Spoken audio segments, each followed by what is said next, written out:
Squid গেমের তৃতীয় পর্ব শুরু হয় এক রহস্যময় পরিবেশে। পর্বের নাম ইজ নট ইয়োর ফল্ট। রুমের ভিতর ঢুকে 222, সাথে একটি বাচ্চা।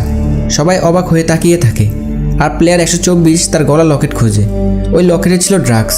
সে সৈন্যদের কাছে যায় আর বলে, আমার একটা জিনিস পড়ে গেছে, আমার আনতে হবে। তাকে অনুমতি দেওয়া হয় না।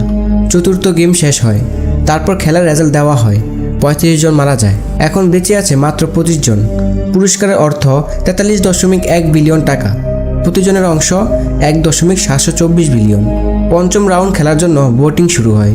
25 জন থেকে 16 জন খেলার জন্য ভোট করে। তারপর বলা হয় আগামীকাল খেলা হবে।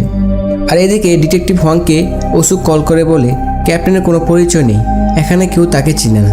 তারপর ওসুক যায় ক্যাপ্টেনের বাসা তল্লাশি করতে। ওখানে সে সৈন্যদের ড্রেস খুঁজে পায় আর দেখে সেলসম্যানের সাথে তার ছবি। আর অন্যদিকে ডিটেকটিভ হোয়াং খুঁজে পায় সে আইল্যান্ড, যেখানে তার ভাই তাকে গুলি করে।